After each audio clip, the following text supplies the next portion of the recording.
뜻을 이루소서. 병들어 몸이 피곤할 때 권능의 손을 내게 펴사 강건케 하여 주옵소서.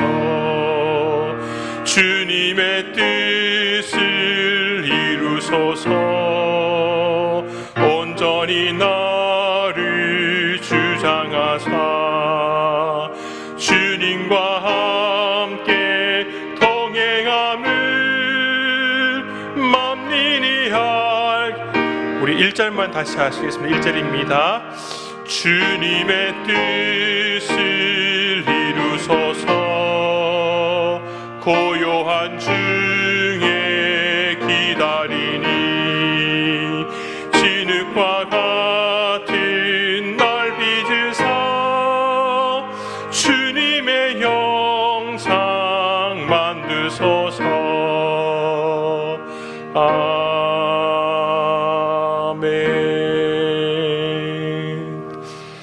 네, 하나님 말씀 함께 봉독하겠습니다. 하나님 말씀은 구약성경 출애굽기 20장입니다.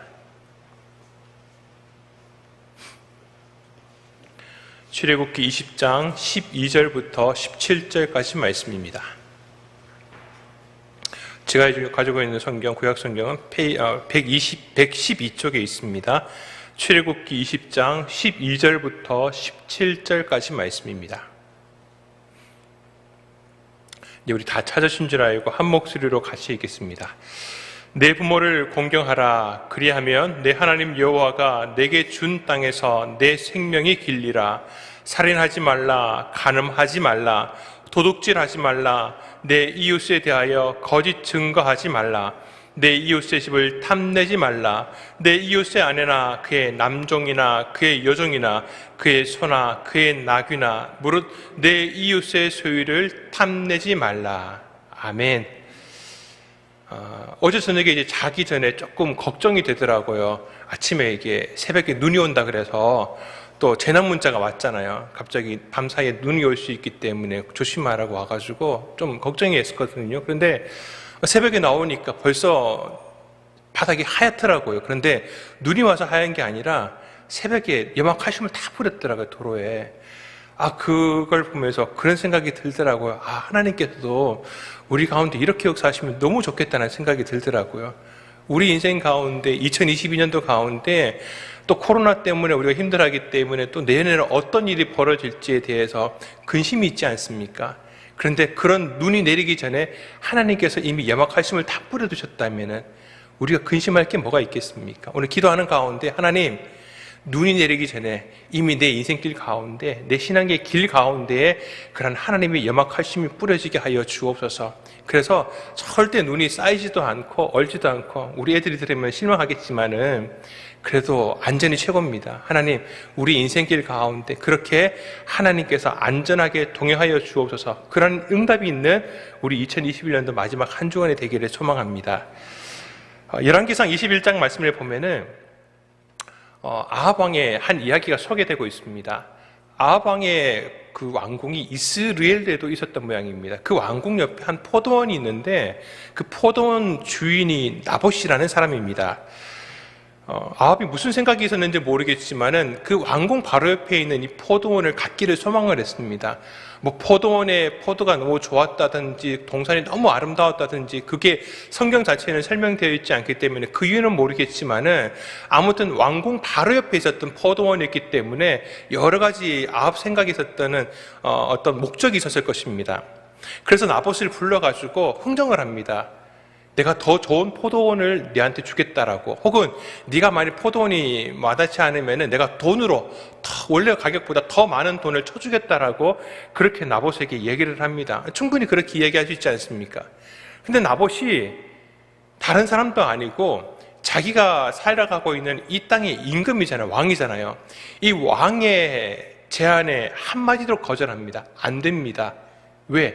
이 땅은 하나님께서 우리 조상들에게 주셔가지고 지금까지 우리 집안의 기업으로 물려받고 있는 거기 때문에 이건 하나님께서 우리가 함부로 매매하는 것, 주고받는 것을 기뻐하지 않기 때문에 난 도저히 그렇게 할 수 없습니다라고 한마디로 거절해버립니다. 근데 여기에 대해서 아합이 참 재미있는 반응을 보입니다. 한나라의 임금이라고 하기에는 참 너무 뭐라고 해야 될까요? 어린아이 같이 좀 요즘 말로 치면 방콕을 해버립니다. 침대에 들어가서 이불 뒤집어 쓰고 나 밥도 안 먹겠다라고 그렇게 해버립니다. 근데 그 모습을 그의 아내였던 이세벨이 보고서 왜 그러냐고, 당신 왜 그러냐고, 무슨 큰 걱정 근심이 있냐고 물어보니까 왕이 사정을 설명을 해줍니다. 이세벨이 듣고서 하는 얘기가요, 아이고 네가 그러고도 임금이냐, 이런 식의 표현이 사실은 있습니다. 그러니까 답답하다는 거죠. 내가 단번에 해결해 주겠다라고. 그러면서 이세벨이 이를 꾸밉니다. 나봇이 살고 있는 성읍에 있는 장로와 귀족들에게 아합 왕의 이름으로 편지를 보냅니다. 그 편지를 읽고서 이 장로들과 귀족들이 그대로 합니다. 어떻게 하느냐? 백성들을 모아놓고 금식을 선포합니다. 금식을 선포한다는 것은 어떤 의미를 가느냐면 회개를 하는 거죠. 하나님 앞에서 혹시 내가 잘못한 게 있으면 회개를 하는 그런 금식이 되는 겁니다. 그리고 그 금식이 끝날 때쯤 되면은 백성들을 모아놓고 백성들 앞에서, 사람들 앞에서 공개적으로 자신이 잘못한 것을 고백합니다.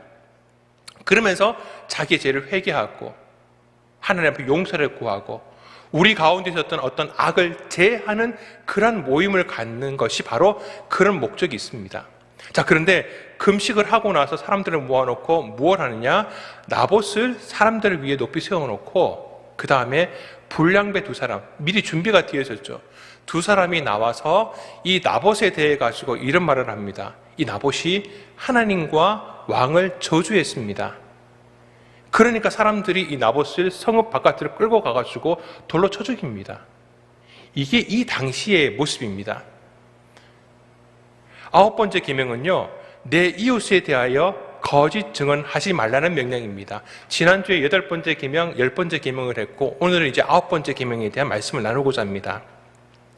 거짓 증언하지 말라고 했으니까 다분히 어떤 재판정에서 벌어지는 어떤 상황들이 상정되는 그런 계명이죠. 그리고 우리는 이 나봇의 이야기를 통하여서 그 거짓 증거를 통해서, 거짓 증언을 통하여서 어떤 결과가 나오게 되는지를 알게 됩니다. 그냥 이 무관 한 사람이 너무나 억울하게, 너무나 무고하게 자신의 생명을 잃게 됩니다. 그만큼 거짓 증거라고 하는 것, 이 계명이 참 무섭고 두려운 겁니다. 그래서 하나님께서는요, 이 9번째 계명을 어겼을 경우에 그가 거짓 증거를 했다는 것이 탄로가 났을 경우에는 어떤 형벌을 제하느냐 하면은 그가 거짓 증언을 통해서 상대가 입게 될 형벌을 그대로 받게 됩니다. 만일 이 상황처럼 나봇이 죽기 전에 이 사람들이 거짓말을 했다라는 것이 탄로가 나면은 오히려 거짓 증거를 한 이 두 사람이 끌려나가서 돌에 쳐 맞아 죽는 겁니다. 하나님께서는 그렇게 하셔가지고 이 공동체 가운데에서 이런 악이 생기지 않도록 그렇게 하셨죠. 그런데 사람들이 모여서 하나님을 떠나고 하나님을 두려워하지 않는 세상이 되니까 이런 거짓 증언들이 판해졌습니다. 근데 하나님께서는 이렇게 거짓 증거하지 말라는 말을 분명히 주시고, 이 아합과 이세벨이 왕이었고 왕비였기 때문에 누가 이들에게 제재를 가하겠습니까? 근데 하나님께서 그대로 심판하시더라고요. 그냥 심판하시는 게 아니라 먼저는 그 당시에 선지자였던 엘리야를 통해 가지고 아합에게 심판을 선포하십니다. 네가 나봇의 피를 흘려서 죽인 것처럼 너도 피를 흘리면서 죽게 될 것이라고, 그리고 네가 흘린 피를 개가 핥게 될 것이라고 그렇게 이야기를 합니다. 물론 그 말을 듣고서 겁이 나서 아합이 막 금식하면서 하나님 앞에 회개하는 모습을 보이기는 했지만은 결국 아합은 전쟁터에 나갔다가 화살에 맞고 전사하게 됩니다. 그리고 거기서 흘린 피를 예언대로 개가 핥는 모습이 그대로 나타납니다. 그리고 동조했던 그 아내 이세벨, 오히려 주도했던 이세벨도 나중에 예후가 쿠데타를 일으켰을 때에 궁정 안에 있었는데 그의 시종들이 그 이세벨을 창밖으로 그냥 던져버립니다. 떨어진 걸로 죽은 게 뿐만 아니라 그 왔던 쿠데타를 일으켰던 병사들이 지나가면서 말박부부로 다 밟아버립니다. 그래서 나중에 장사를 지내기 위해서 시체를 거두려고 하니까 시체를 찾지를 못합니다. 그러니까 피만 흥건하게 이제 모습이 나타나는 거죠. 하나님께서는 그렇게 하시더라고요. 하나님께서는 이 거짓 증거를 통해서 흘린 무고한 피에 대해서도 나봇이 일개 백성에도 불구하고, 그리고 거짓 증언을 주도했던 왕이었음에도 불구하고 이 신분을 구별하지 아니하고 하나님께서는 그대로 갚아주시더라고요. 그래서 혹여나 오늘 이 말씀을 우리 가운데 적용을 할 때, 우리가 이제 뭐 거짓 증언하는 법정에서만 해당되는 것이 아니라 우리의 일상생활하는 가운데서도 우리도 이 말씀들을 적용할 때, 내 입술의 말을 통하여서 내 사랑하는 형제, 내 이웃이 많이 불이익을 당한다든지 손해를 당한다든지 혹은 교회 공동체 내에서 실족하게 된다면은 어쩌면 하나님께서는 그대로 우리에게 갚으실지 모릅니다. 내가 악의적으로 뭔가 거짓말을 했던 것을 통하여서 그가 실족했다면은 내가 그대로 당할 수 있습니다. 왜? 그 사람이 억울한 가운데 하나님 앞에 호소를 하면은 하나님께서는 그 억울한 자의 호소를 들으시는 하나님이시더라고요. 혹여나 내가 그런 억울한 일을 당했다면은, 나는 그런 적이 없는데 누가 말 잘못해가지고 그런 억울한 일을 당하고 있다면은 하나님 앞에 호소하십시오. 시편에도 그렇게 말씀이 있거든요. 하나님께서 들으십니다. 두려워해야 됩니다. 일이 잘 된 것 같으니까, 아무 일이 당장 일어나지 않으니까 괜찮은 것이 아니라 하나님이 기억하고 계십니다. 빨리 회개해야 됩니다. 그래서 우리는요, 이 거짓말 앞에서 더 두려운 마음을 가져야 됩니다. 어거스틴은 이 거짓말에 대해 가지고 무슨 말까지 했냐면은, 우리는 선의의 거짓말조차도 해서는 안 된다라고 얘기를 합니다. 선의의 거짓말. 우리는 선의의 거짓말은 괜찮다라고 그렇게 생각하지 않습니까? 그래서 어떨 때는 좀 선의의 거짓말을 남발할 때도 있죠. 그런데 어거스틴은 이 선의의 거짓말조차도 해서는 안 된다라고 그렇게 이야기를 합니다. 그 말에 대해서 다른 신학자들은 좀 덧붙이기는 하지만은, 아무튼 성경 말씀에 보면 사실은 선의의 거짓말들이 나오고 하나님께서 그걸 보호하시는 장면들이 있습니다. 예를 들자면은 바로가 그 종로를 타고 있었던 이스라엘 백성들, 남자아이들이 태어나는 것들을 죽이라고 하잖아요. 그랬는데 이 산파들이 이 아이들을 불쌍히 여기는 마음을 통해 가지고 사실 거짓말을 합니다. 내가 갔다 오면 애들이 벌써 태어나 있더라고. 거짓말을 합니다. 근데 하나님께서는 그 산파들을 보호해 주셨다라고 그렇게 얘기를 하거든요. 혹은 또 이스라엘 백성들이 여리고성을 점령할 때에 그 먼저 정탐을 갔던 정탐꾼들을 기생라합이 숨겨주지 않습니까? 그러면서 그들을 찾고 있는 여리고성의 그 병사들에게 거짓말을 합니다. 근데 하나님께서는 그렇게 거짓말한 것들에 대해 가지고 하나님께서 보호해 주시죠.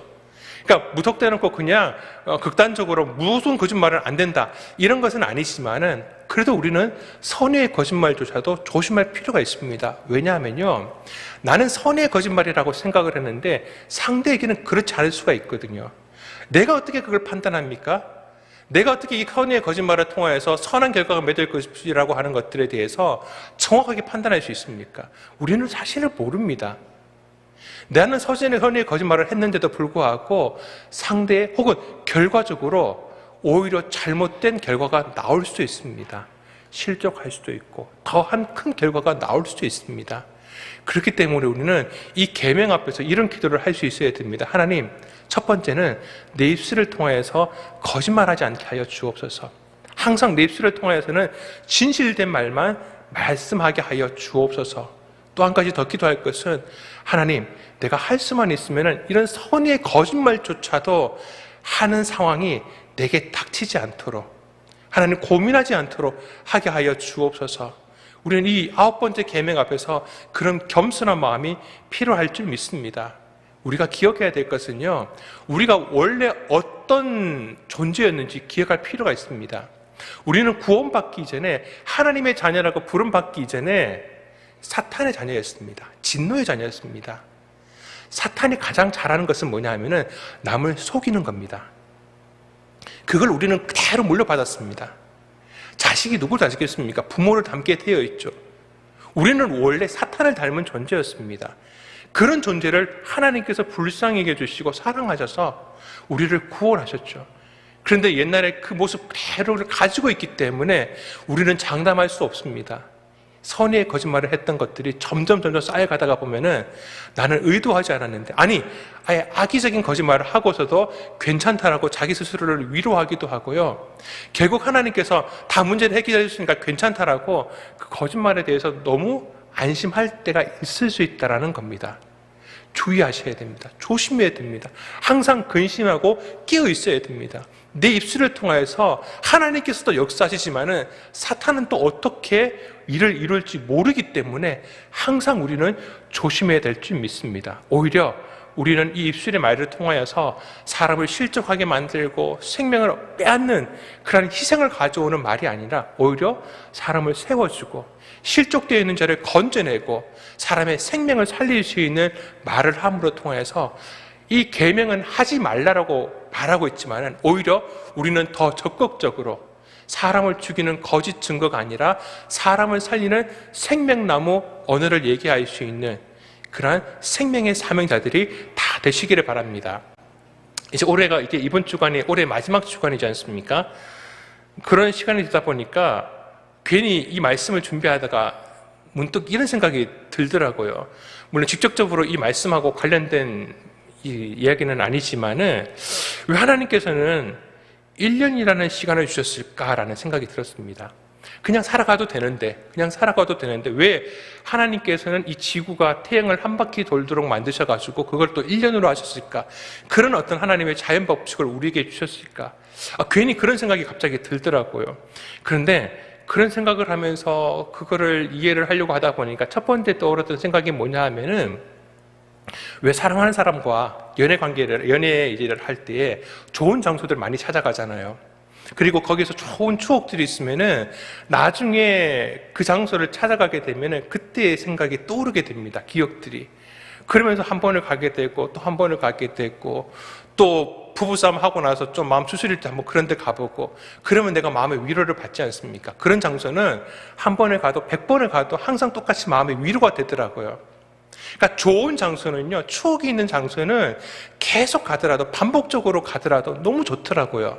근데 그건 이제 공간적인 의미인 것이고 시간적인 의미로 제가 생각을 해보니까 그렇구나라는 생각이 들더라고요. 왜 하나님께서는 우리 인생을 살아가는 데 있어가지고 이 1년이라는 시간을 왜 이렇게 반복해서 주실까? 왜 이 시간을 반복해서 주실까? 좋았다라는 겁니다. 하나님에게는 너무 좋은 추억이라는 겁니다. 우리에게 있어서 어떤 공간적인 의미보다 시간적인 의미에서 너무나 좋은 시간이었기 때문에 하나님께서는 동일한 1년이라는 시간을 어떤 사람에게는 400일을 주시고 어떤 사람에게는 200일을 주시는 게 아니라 모든 사람에게 동일하게 365일이라는 시간을 주시더라고요. 하나님께서는 이 1년을 반복함으로 통해서 우리에게 그런 말씀을 해주시는 것 같습니다. 우리에게 뭔가 끊임없이 얘기하고 싶은데 내 마음이 이렇단다라는 얘기를 우리에게 하고 싶은데 그 중에 하나가 이 1년의 시간이라는 것들을 우리에게 다시 주심으로 통해서 하시는 게 아닐까라는 그러한 생각이 들었습니다. 또 하나 드는 생각이 뭐였냐면은 왜 우리 애들이 이제 커가는 과정 가운데 잘하는 게 하나가 자꾸 이렇게 종이랑 연필을 주면 막 낙서를 하잖아요. 그래서 낙서는 좀 다른 데 하지 말고 좀 정해진 종이에 했으면 좋겠다는 생각 가지고서 애한테 스케치북을 줍니다. 한 10장짜리 스케치북을 주면은 애가 뭘 압니까? 차라리 거기에 뭐라도 이렇게 끄적끄적 했으면 좋겠는데 끄적끄적 하는 거를 스케치북에 하지 않고 항상 내가 소중하게 여기고 있는 책에다가 항상 하더라고요. 저기 위에 있는 책장에 거를 끄집어내가지고 낙서는 거기에다 다 해놓고 스케치북은 그냥 아무 그림도 그리지 않고 직접 그리기만 하더라고요. 그런데 그 10장의 스케치북을 다 찢어버리고 마지막에 정말 한 조각이 딱 남아있는데 거기에다가 동그라미 다 그려놓고 그걸 다 가리키면서 아빠! 라고 해버리는 순간에요, 그냥 10장 찢은 거 다른 거 낙서한 거 아무 생각이 안 납니다. 또 스케치북 하나 더 사주는 겁니다. 하나님의 마음이 그런 마음이 아닐까라는 생각이 들었습니다. 10장이 아니라 한 달을 우리가 한 장의 스케치북으로 혼자면은 12장의 스케치북을 내게 주셨는데 다 찢어버린 거예요. 낙서도 하지 않고 원래 스케치북 용도도 사용하지 않고 다 찢어버렸는데 마지막에 와가지고 동그라미 그려놓고 탁 아빠라고 했던 것처럼 내가 그냥 하나님 앞에서 기도하면서 아버지라고 하나 불렀던 그거 하나 때문에 하나님께서 나에게 또 1년이라는 그 시간을 주신 게 아닐까. 그 말씀을 하나님께서는 1년을 마치 가는 우리의 한 사람 한 사람들에게 얘기하고 싶어 하시는 게 아닐까라는 생각이 듭니다. 근데 그게 하나님의 마음인데 사탄은 다시 말하지만은 속이는 걸 너무 좋아합니다. 거짓말하는 걸 너무 좋아합니다. 그 거짓말을 통해서 하나님과 우리의 관계가 파괴되는 것을 너무 즐깁니다. 그래서 그런 하나님의 마음과 다른 것들을 우리 생각 가운데 주지 않습니까? 그래서 내 마음 가운데 하나님의 마음을 알기보다 하나님께서 내게 아버지께서 말씀하시는 그 이야기를 듣는 것보다 사탄의 그 거짓된 음성 가운데 내가 너무 노출되어 있지 않습니까? 내가 그렇게 거짓말에 너무 익숙하다 보니까 내가 그런 것만 듣다가 보니까 나도 당했으니 너도 한번 당해보라고 내 사랑하는 형제 자매들에게 그런 거짓말들을 너무 쉽게 하지는 않았습니까? 하나님의 사랑의 음성을 듣고 있다면 진실되는 음성을 내가 매일매일마다 말씀 앞에서 예배 가운데 듣고 있다면 내게 쌓여진 진실된 마음을 통해서 우리 형제들을 향하여서 내가 진실된 마음을 이야기하고 있지 않을까요? 우리는 먼저요, 사탄의 말보다 하나님의 음성에 대해서 귀 기울일 필요가 있습니다. 그것이 어쩌면 우리가 내 이웃에 대하여 거짓 증거하지 말라는 그 계명에 대해서 좀 더 적극적으로, 아니 그런 거짓말을 하기 전에, 그것이 싹이 자라기 전에 우리 마음밭에 그런 거짓말이 자라지 못하도록 내 마음밭을 더 진실되게 만드는 방법이 아닐까요? 오늘 기도하는 가운데 그런 기도를 했으면 좋겠습니다. 하나님, 내 입술을 통해서 진실된 말만 증거되게 하여 주옵소서. 내가 연약하기 때문에, 혹여 내 실수 때문에 내 사랑하는 형제 자매가 혹시 실족되지 않습니까? 하나님, 그들을 불쌍하게 해주시고 나를 불쌍하게 해주시어서 나를 통하든지 혹은 다른 사람을 통해서 실족된 언어가 아니라 생명의 언어를 통해서 다시 그 사람이 살아나게 하여 주옵소서. 하나님, 내 귀를 통해서 항상 진실된 언어가, 진실된 생명의 말씀이 들려지게 하여 주시어서 우리 가운데에는 항상 그런 생명의 열매가 풍성한 우리 세된 공동체가 되게 하여 주옵소서. 우리 그런 교구가 되게 하여 주옵시고, 우리 그런 생명순이 되게 하여 주시고, 그런 부서가 되게 하여 주옵소서. 그런 은혜 가운데에 우리 2022년도 하나님의 진실된 은혜가 넘치는 복된 새해를 맞이할 수 있는 그런 우리 성도님들 다 될 수 있기를 주님의 이름으로 축원합니다. 기도하겠습니다. 사랑하는 공자하신 주님, 감사합니다. 너무나 연약하고 아직까지 죄된 옛 구습에서 벗어나지 못하기 때문에 우리 입술을 통해서 하나님의 진실된 말보다 내 이익을 따라서, 내 교만을 따라서 상대를 바라보지 못하고 상대를 살리지 못하고 오히려 그들을 실족하게 하는 말들을 하지는 않았는지요. 하나님, 우리를 불쌍히 여겨 주시옵소서. 이제부터 우리가 변화되게 하여 주옵시고 늘 항상 우리에게 들려주시는 하나님의 그 진실된 음성 앞에서 우리가 늘 새롭게 하여 주옵시고 주의 말씀을 따라서 우리도 또한 우리 입술을 통해서 늘 항상 진실된 말들, 그리고 생명의 말들을 함께 나눌 수 있는 귀한 성도들 되게 하여 주옵소서. 하나님, 이 아침에도 주님 앞에 귀한 감사의 예물을 드립니다. 이 모든 기도의 제목들 가운데 주님 응답하여 주실 줄 믿습니다. 나의 힘이 되신 여호와여, 내가 주님을 사랑합니다. 하나님, 우리를 바른 길로 인도하여 주옵소서. 하나님, 기도 응답하여 주심에 감사를 드립니다. 사랑하는 아내를 더 축복하여 주옵소서. 자녀를 주님께서 함께 해주시고 인격적으로 주님 만나게 하여 주옵소서. 작전 기도 가운데 있습니다. 하나님, 송구영신 예배와 신령 축복성의 가운데 하나님의 큰 은혜가 넘쳐나게 하여 주옵소서. 한 해 잘 마무리하게 해 주옵시고 복된 새해 맞이하게 하여 주옵소서. 무엇보다 우리 담임 목사님 하나님께서 함께 하여 주시옵소서. 강건케 하여 주시옵소서. 말씀 준비하시는 가운데 하나님 은혜를 함께 해 주시사 신령 축복성의 가운데 또한 송구영신 예배와 말씀 가운데 하나님 놀라운 축복 임하게 하여 주옵소서. 하나님, 주의 기름 부음 받은 자처럼 하나님의 은총이 넘쳐나게 하여 주옵소서.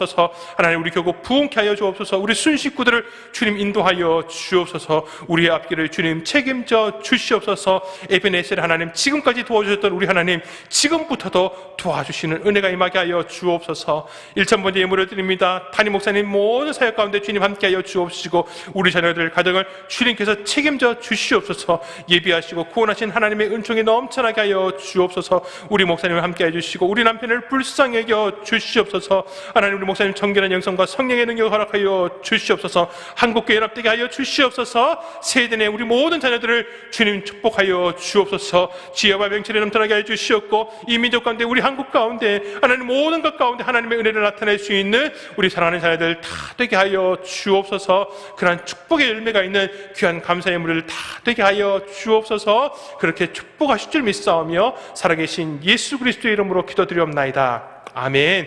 하늘에 계신 우리 아버지여, 이름이 거룩히 여김을 받으시오며 나라의 임하옵시며 뜻이 하늘에서 이루어진 것 같이 땅에서도 이루어지이다.